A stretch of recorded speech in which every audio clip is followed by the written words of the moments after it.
बिस्मिल्लाहिर्रहमानिर्रहीम।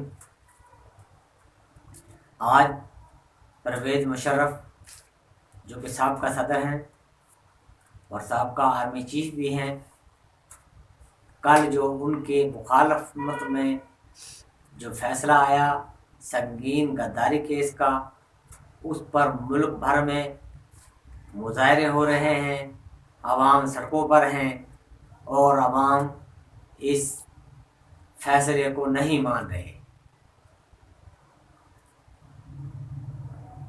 मुझे इस चीज़ की समझ नहीं आ रही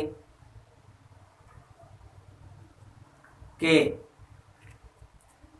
इस मुकदमे को 2013 में फाइल किया गया। उस वक़्त जो गवर्नमेंट थी वह परवेज़ मुशर्रफ के मुखालिफ गवर्नमेंट थी और इस मुकदमे में जो संगीन गद्दारी केस का बनाया गया, इसमें दूसरे लोगों को, उस वक़्त के वज़ीर आज़म को, उस वक़्त के जो मुतलका अरबाब इख्तियारात थे, उनको शामिल क्यों नहीं किया गया। तो मैं इस हवाले से टेलीफोन लाइन पर लेना चाह रहा हूँ राना अमीर अहमद खान साहब को, जो साबका डिप्टी अटार्नी जनरल हैं लाहौर हाई कोर्ट के और सदर हैं सिटीजन काउंसिल ऑफ पाकिस्तान के। तो मैं उनसे रब्ता कायम करने की कोशिश कर रहा हूँ। जी राना साहब। जी राना साहब, ये परवेज मुशर्रफ साहब पर जो संगीन गद्दारी का केस थोप दिया गया है, आप इसके बारे में क्या कहते हैं?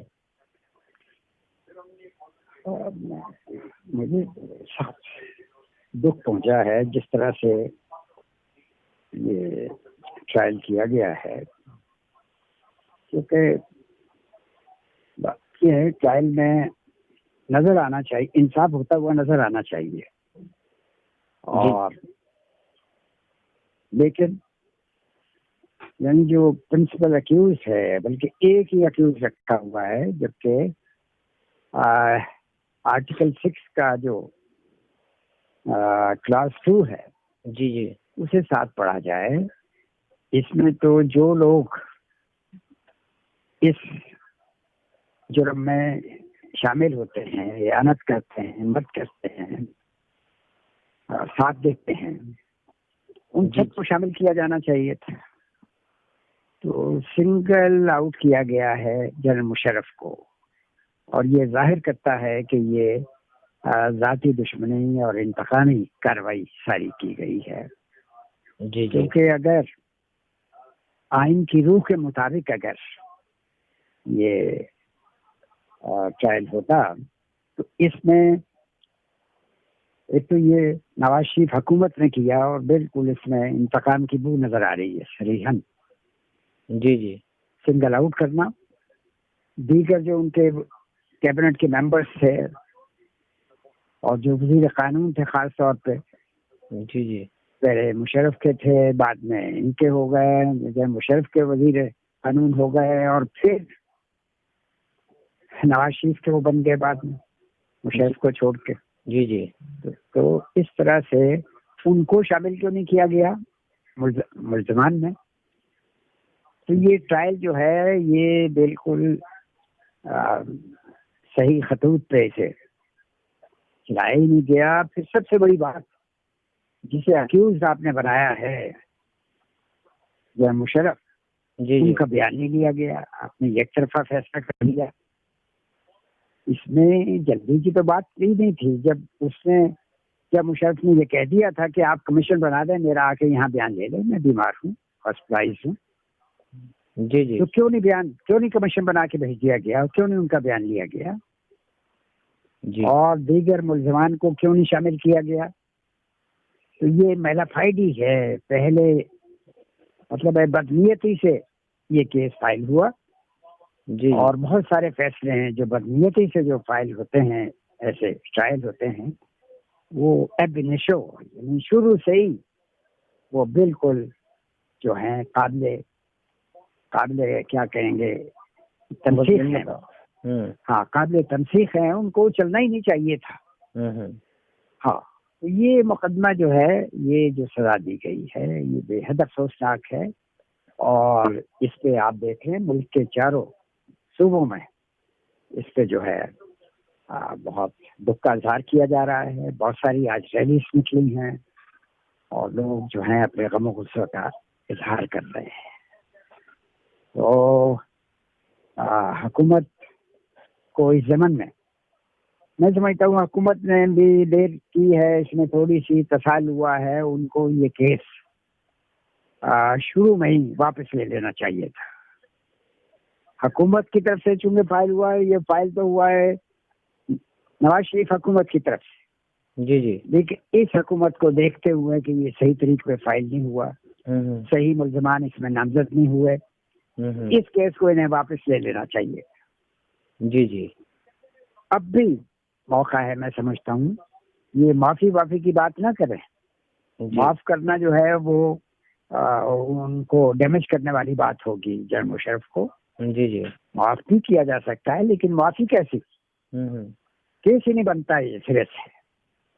ठीक, तो इसलिए इसको जो है इस केस को वापस लेने की बात होनी चाहिए थी कि हम जनाब इस ट्रायल को हम जो है नहीं चाहते कि ये आगे चले, क्योंकि ये इस काबिल नहीं है, काबिल पेशरफ्त नहीं है। ये तो केस बनता ही नहीं, यानी संगीन गद्दारी केस बनता ही नहीं, क्या बनता ही नहीं है। तो ये बिल्कुल ये इंतकामी कार्रवाई है नवाज शरीफ हुकूमत की तरफ से। ये राना साहब, ये तो हमारे पाक फौज की बदनामी का बायस बनेगा ये केस। हमारे एक सिपाही का मोराल, हमारी सिक्योरिटी का जो मुहाफिज इदारा है, हाँ जी, हमारी फौज जिसने बड़ी कुर्बानियां दी है, जी, और अपने से इतनी बड़ी कुव्वत के मुकाबले में हमसे कम से कम 5 गुना ज्यादा बड़ा है वो, जसामत में भी, वसाइल में भी, हर तरह से। जी, तो उनके खिलाफ हमारी फौज ने जो है बड़ी कुर्बानियां दे के मुल्क की हिफाजत की है हमेशा। तो उस इदारे को मजबूत किया जाना चाहिए। उस पर किसी तरफ से किसी को इजाजत नहीं दी जानी चाहिए, ना आइन इजाजत देता है कि उस पर हरफजनी की जाए, कोई उसकी इज्जत में कमी की बातें की जाए। जो मुख्तलिफ इल्जामात लगाते रहते हैं हमारी फौज पे, वो इंडिया की जबान, इंडिया की लाइन को कर रहे होते हैं। जी, हाँ, हमारे दुश्मनों की लाइन। तो वो दुश्मनों के साथ मिले हुए हैं, उनके टोड़ी हैं, या उनसे पैसे लेके ऐसी बातें करते हैं। कोई ना कोई बात तो है जो हमारी अपनी फौज, काबिल फख्र फौज, उसमें जो है कीड़े निकालते हैं। राना साहब, मीडिया के कुछ जो है तजिया निगार वो बड़ी बगले बजा रहे हैं इस केस पर, इस सजा पर। आप सुन ही रहे हैं। ये भी वही लोग हैं जो मुशर्रफ नवाज शरीफ के उनके जो है उनसे कुछ न कुछ हासिल वसूल करते रहे हैं। जी, हाँ, उनके जो है यानी वो अपने ज़मीर सोच किस्म के लोग हैं। ठीक है राना साहब, थैंक यू, आपने अपना वक्त दिया हमें, आपकी शुक्रिया।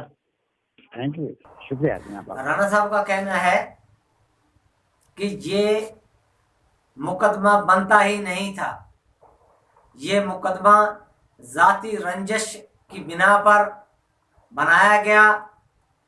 मौजूदा हुकूमत को भी चाहिए कि इस मुकदमे को वापस लेने के इक़दामात करे। मौजूदा हुकूमत ने भी इस मुकदमे में थोड़ी सी सुस्ती दिखाई है, क्योंकि पाकिस्तान का सिपाही, पाकिस्तान के आर्मी का सोल्जर एक वफादार पर्सन होता है। क्या कौम ये समझती है कि कारगिल पर जहां बर्फबारी होती है, शाचीन के इलाके में जहां लोग फौजियों के ऊपर बर्फबारी हो रही होती है और बहुत से फौजी उसमें शहीद हो जाते हैं।